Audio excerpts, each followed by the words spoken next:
سيدنا وحبيبنا محمد وعلى آله وصحبه أجمعين.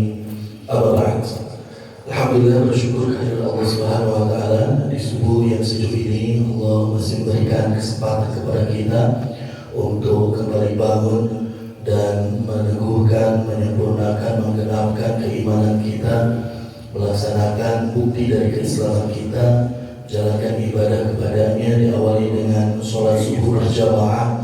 Bahkan sebelumnya ada pula yang telah melaksanakan kegiatan ibadah nafilah berupa sholat malam. Mudah-mudahan seluruhnya apa yang telah kita laksanakan itu menjadi amalan shalihan mutaqabbalan diterima oleh Allah. Amin. Salawat serta salam mudah-mudahan tercurah limpah selamanya kepada Nabi yang kita cinta, Nabi yang kita rindu, Nabi Muhammad Sallallahu Alaihi Wasallam, kepada seluruh keluarga yang mulia, para sahabat yang setia, dan mudah-mudahan kita pun terhimpun menjadi umat yang istiqomah dan mendapatkan syafaatul uthman nanti di yaumil jazaa. Amin ya Allah rabbal alamin. Jemaah sekalian, kita akan lanjutkan kembali dars kita, hajjah tafsir kita. Kita sudah masuk surah ke-113, satu surah sebelum yang terakhir. Kalau dalam istilah susunan anak-anak mah ya, dari orang tuanya ini teh pangais bungsu. Bagi ayat bungsu nang jadi surah An-Nas. Saudara, surah ini teh jamaah sekalian, walaupun diturunkan, mohon maaf, walaupun disusun di dalam Quran pada nomor surah ke-113, namun nyatanya banyak riwayat yang menyebutkan turun rentetan secara historisnya turunnya ke-20 surah ini. Sebagaimana kita tahu, wahyu yang pertama pun ternyata yang diturunkan oleh Allah bukan surah Al-Fatihah, walaupun Al-Fatihah nomor suratnya nomor 1, tapi melainkan yang diturunkan, diwahyukan itu adalah surah Al-Alaq. Tidak benar sampai dengan keseluruhan ayatnya, cukup 1-5. Adapun surah Al-Falaq diturunkannya berbarengan bersamaan dengan surah An-Nas, jadi satu paket, Pak. Runtutannya itu wahyu yang diturunkannya wahyu ke-20. Jamaah sekalian, di antara nama lain dari surah Al-Falaq ini adalah surah Al-Mu'awwidh ataupun Al-Mu'awwidhan, yang maknanya adalah perlindungan. Kalau kita sebut Al-Falaq, maknanya adalah waktu subuh ketika falak. Kalau kita sebut Al-Mu'awwidhan, maknanya adalah surah yang penuh dengan perlindungan. Karena tidak bisa dipungkiri jemaah sekalian, lihat saja pada butir ayat per ayatnya, ternyata dari ayat 1-5 itu di ayat 2-5-nya semuanya berupa perlindungan yang kita minta kepada Allah dari 4 objek, dari 4 kejahatan. Yang pertama ada kejahatan min syarri makhluk, yang kedua ada min syarri ghasiqin idza waqab, wa min syarri nafatsati fil 'uqad, dan yang terakhir wa min syarri hasidin idza hasad. Jadi isinya itu betul-betul adalah sebuah permintaan agar dilindungi dari 4 objek kerusakan itu. Apa saja bentuk kerusakan ini? Insyaallah kita akan bahas, kita akan kupas dalam sesi-sesi dan slide-slide berikutnya.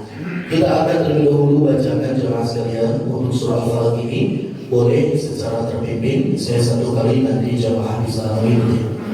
A'udzu billahi minasy syaithanir rajim. A'udzu billahi minasy syaithanir rajim. Bismillahirrahmanirrahim. Bismillahirrahmanirrahim. Qul a'udzu birabbil falaq. Qul a'udzu birabbil falaq. Min syarri ma khalaq. ومن شر غاسق إذا وقب.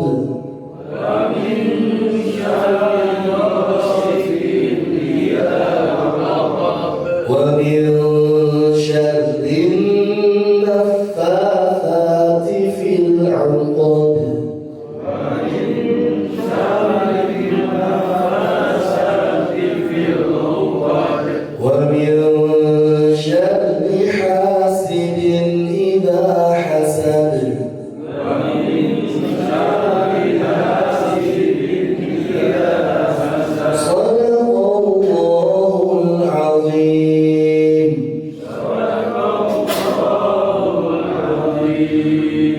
سمعنا وأطعنا غفرانك ربنا وإليك المصير اللهم ارحمنا بالقرآن amin ya Allah amin.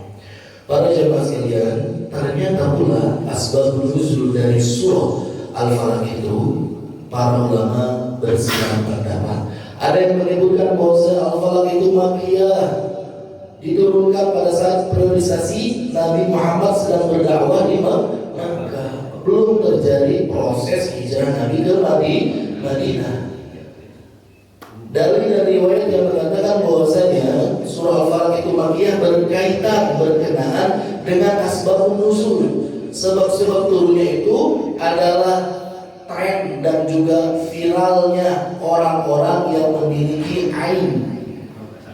Pada zaman dulu jemaah sekalian, di zaman jahiliyah, orang-orang Arab Quraisy khususnya, mereka meyakini adanya ain, gangguan yang diberikan oleh seseorang disebabkan bersumber dari pandangan mata. Maka dari itu surah ini sebagai tameng bagi Rasulullah SAW agar tidak terkena ain. Itulah asbabun nuzul yang menyatakan bahwasanya turunnya di Makkah. Jadi kaitannya dengan orang-orang Arab Quraisy yang sangat menjadikan momok ain itu menjadi hal yang sangat diwaspadai di antara mereka. Dan yang kedua, ada sering menyebut ini Madaniyah karena diturunkannya setelah Nabi hijrah. Buktinya apa? Buktinya riwayat-riwayat yang terkait dengan Nabi pernah terkena sihir. Sihirnya siapa? Sihirnya orang Yahudi, namanya Labid bin Al-Aqsa. Labid bin Al-Aqsa itu adalah seorang Yahudi yang ternyata secara riwayat terbukti diberitahu oleh malaikat Jibril pada saat Nabi terkena sihir, ternyata yang menyihirnya orang Yahudi. Dan pada saat itu kita tahu umat Islam bersinggungan dan berinteraksi dengan orang Yahudi bukan di Mekah tapi di Madinah. Dari Mekah ada orang Yahudi. Maka dari itu otomatis surah ini membentengi diri Nabi dan mengobati terhadap sihir yang terkena kepada Nabi. Itu diturunkannya dan terjadinya di Madinah. Gitu coba. Menarik sekali. Mungkin akan timbul sebuah pertanyaan, kok bisa-bisanya Nabi Muhammad SAW yang memiliki takwaan yang sangat tinggi, keimanan yang begitu besar kepada Allah, orang yang begitu soleh dan taat, tapi masih bisa kena dengan sihir? Bukankah Nabi seorang yang maksum yang dijaga oleh Allah SWT? Ternyata para ulama kita memberikan faedahnya.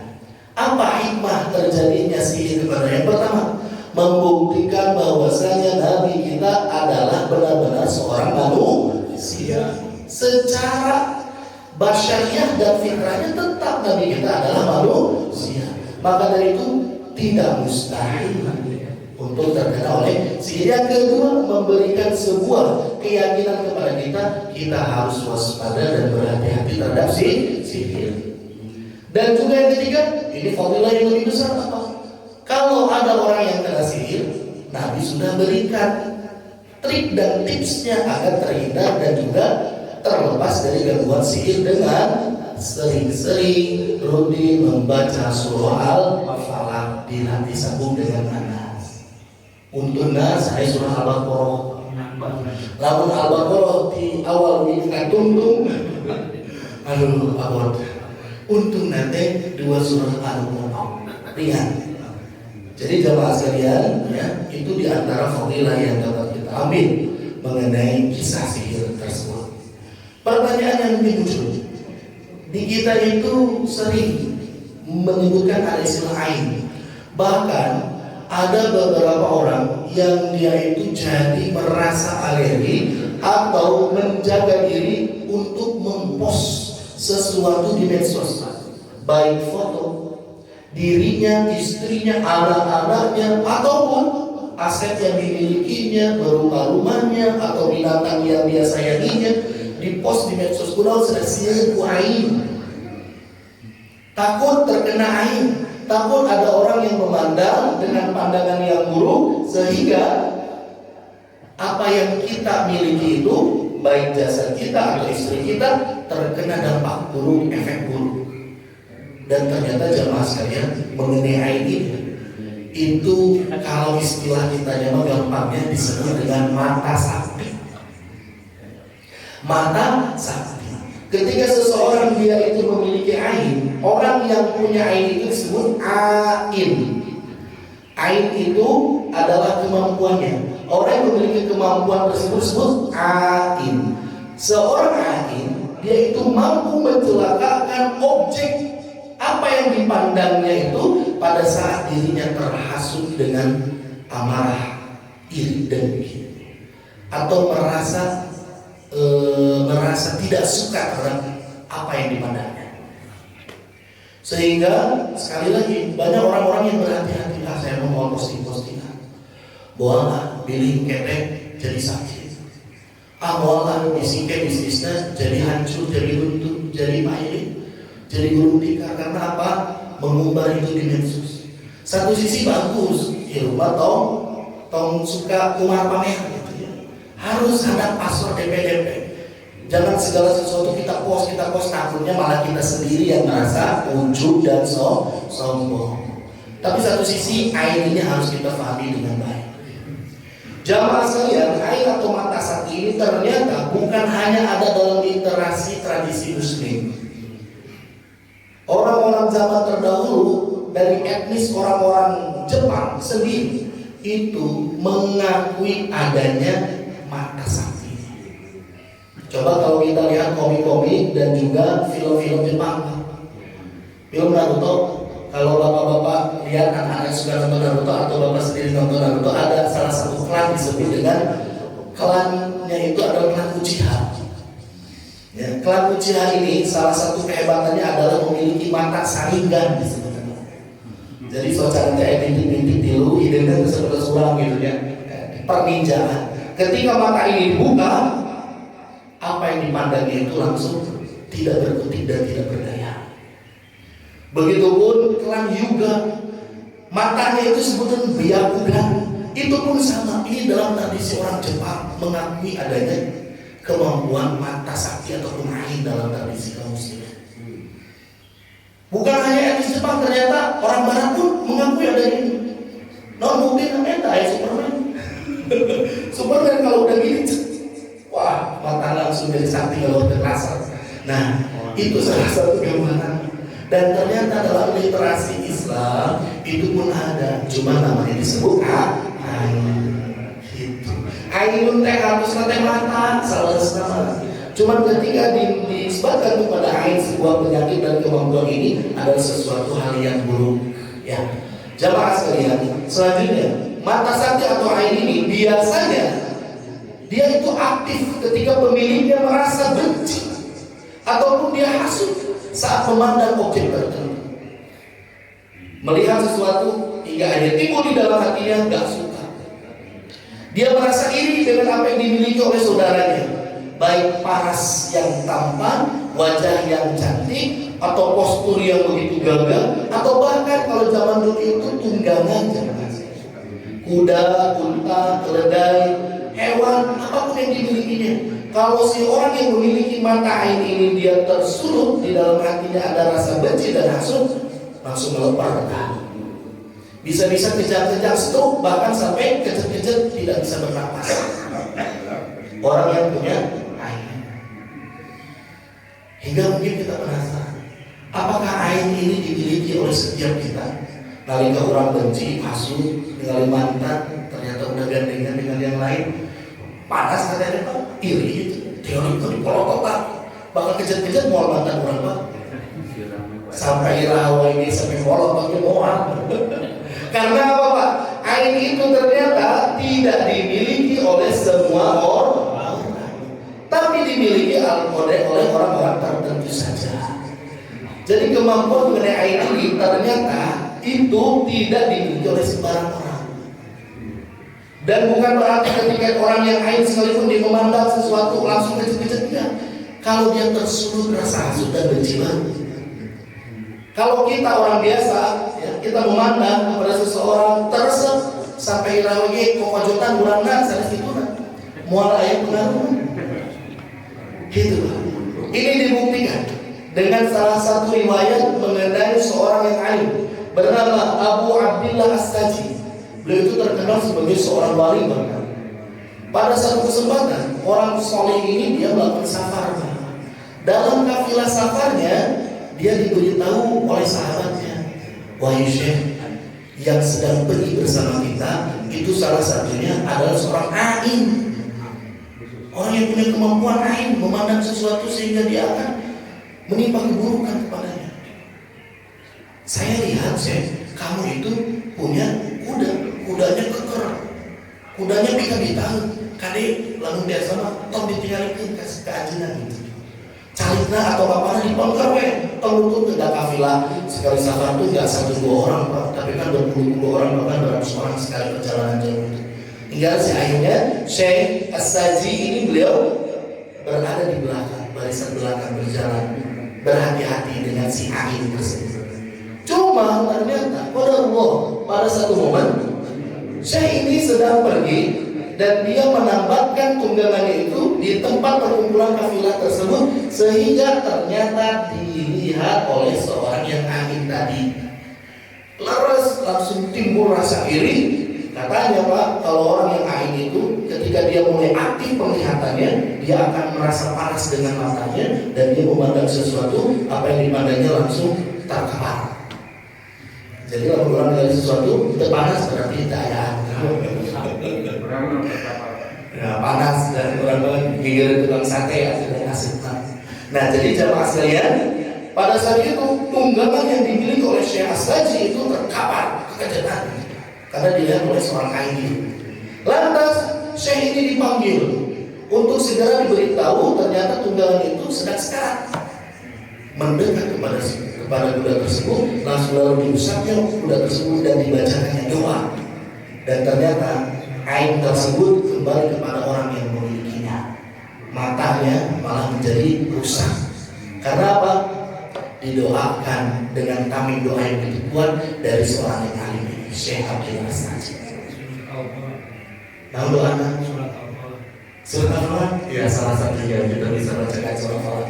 Namun ada beberapa doa yang khusus mengenai ini. Karena Nabi sendiri Pak, mau tidak mau ternyata Nabi mengakui adanya ain karena Nabi meminta perlindungan kepada Allah dari wa'ainin lama, dari pandangan mata yang buruk. Selanjutnya yang kedua mengenai sihir. Apa itu sihir? Wasahiru qadiyati bi fi'lin aw qawlin yataghayyaru bihi halul mas'ul. Yang disebut seorang yang penyihir itu adalah mereka yang melakukan sesuatu berupa mantra-mantra yang menyebabkan korbannya itu bisa menjadi sakit. Fayamradu wa yamutu minhu wa qad yakunu dzalika bi wusuli syai'in ila badanihi min dukhanin wa ghairihi. Terkadang seorang penyihir dia mengirimkan benda-benda ke tubuh korban, baik berupa asap, wa qad yakunu dunahu, ataupun hal-hal yang lainnya. Wa yahrumu fi'luhu bil ijma'i, dan hukum untuk mempelajarinya, menggunakannya itu adalah haram. Dari sihir itu haram. Menurut siapa ini? Menurut Syekhul Islam Imam Zakaria Al-Ansari. Jadi dalamnya itu berupa makna dari sihir. Kita akan dengarkan penjelasan video. Sihir merupakan cara yang dipakai seseorang untuk melukai orang lain dengan bantuan setan. Biasanya menggunakan perantara berupa anggota tubuh atau benda yang identik dengan korban yang disasar, seperti rambut, kuku, atau barang kesenangannya. Praktik sihir sudah berlangsung ribuan tahun lamanya, tidak terkecuali di zaman Rasulullah SAW. Bahkan Rasulullah sendiri pernah menjadi target serangan sihir. Kisah ini tercantum dalam kitab hadis Imam Bukhari dan Imam Muslim yang diriwayatkan oleh Asy-Syaikhan. Rasulullah pernah disihir oleh seseorang yang bernama Labid Al-A'sam. Suatu hari Rasulullah pernah berhalusinasi mendatangi istrinya satu demi satu. Ternyata hal itu tidak pernah terjadi. Kepada Aisyah radhiyallahu anha, Rasulullah mengatakan Allah telah memberikan jawaban atas pertanyaannya mengenai apa yang sedang terjadi. Jawaban itu disampaikan 2 malaikat. Aku kedatangan 2 laki-laki, salah seorang duduk di sisi kepalaku, seorang lainnya duduk di sisi kakiku. Salah seorang malaikat memberitahu Rasulullah sedang terkena sihir, sedangkan pelakunya adalah Labid bin Al-A'sam. Malaikat itu juga mengatakan, Labib melakukan sihir menggunakan sisir dan rambut Rasulullah serta kulit mayang kurma jantan. Benda-benda itu diletakkan di dalam sumur Jarwan. Keesokan harinya, Rasulullah meminta Ammar bin Yasir dan beberapa sahabat untuk melihat isi sumur Jarwan. Mereka mendapati air di sumur itu berwarna merah kecoklatan, sedangkan mayangnya terlihat menyerupai kepala setan. Satu riwayat lain menyebutkan Rasulullah meminta benda-benda itu dibiarkan tetap berada di dalam sumur dan tidak diangkat karena sudah disembuhkan Allah. Rasulullah juga tidak mau menyebarkan keburukan seseorang lalu meminta sumur itu ditutup. Riwayat lain menyebutkan benda itu diangkat dari dalam sumur lalu dibakar. Kemudian muncullah tali dengan 11 simpul yang sulit untuk dibuka. Ketika itu turun wahyu berupa surat Al-Falaq dan An-Nas. Setiap kali Rasulullah selesai membaca dua surat itu, satu simpul terbuka. Rasulullah terus membacanya hingga semua simpul terurai. Sejak saat itu, Rasulullah selalu membaca dua surat tersebut yang dikenal dengan Mu'awwizatain sebelum tidur. Surat tersebut untuk melindungi diri dari hal-hal yang tidak diinginkan seperti sihir. Ketika Rasulullah sakit parah, Aisyah akan membaca surat-surat tersebut dan mengusapkan tangannya pada tubuh Rasulullah. Dalam bukunya The Great Episode of Muhammad SAW, Said Ramadan Al-Buti menyatakan sihir tersebut hanya menyerang tubuh luar Rasulullah, tidak pernah bisa menyerang hati maupun keimanan sang Nabi. Rasulullah memanglah maksum atau bebas dari dosa, namun begitu Rasulullah juga manusia yang tidak bisa lepas dari penyakit. Karena sihir itu pula mengalami sakit parah. Dalam kondisi itulah Rasulullah mengalami halusinasi. Wallahu a'lam bishawab. Baik, teman-teman, itu diantara penjelasan mengenai sihir. Dan doa yang biasa diucapkan Nabi Muhammad SAW, khususnya pada saat itu untuk memberikan perlindungan dan penjagaan kepada cucunya yang tercinta Hasan dan Husain radhiyallahu anhuma. Doa yang bisa dipakai untuk kita sekarang pun sama. Apa doanya? A'udzu bikalimatillahi tammah. Jadi kita pertama membacakan A'udzu bikalimatillahi tammah. Aku berlindung dengan kalimat-kalimat Allah yang telah sempurna, yang paling sempurna min kulli syaitan. Yang pertama, agar kita diberikan perlindungan dari godaan setan, wahamah, dan dari binatang beracun, wa min kulli ainin lamah, dan dari pengaruh ain yang buruk. Sihir di mana? Sihir itu salah satu dari perbuatan setan yang berkolaborasi dengan manusia. Maka ketika kita mengucapkan a'udzu bikalimatillahi tammah min kulli syaitan, itu sudah termasuk di dalamnya meminta perlindungan dari sihir. Jadi jemaah sekalian, ini adalah doa yang bisa kita dawamkan agar kita terhindar baik dari sihir ataupun dari bahaya-bahaya jasadiah, bahaya-bahaya luar, kasat mata yang terlihat, memiliki ainin lama, begitu pun dari pandangan orang-orang yang ain, memiliki pandangan yang buruk. Barangkali untuk mukadimah terkait dengan surah Al-Falaq, jemaah sekalian dicukupkan dulu sampai sini, karena insya Allah kita akan lanjutkan dengan pembahasan mengenai lapan yang tentunya tidak kalah penting untuk kita sama-sama ikuti. Mudah-mudahan ada guna dan manfaatnya. Mohon maaf atas segala kesalahan kekurangan. Billahi taufiq wal hidayah. Wassalamualaikum warahmatullahi wabarakatuh.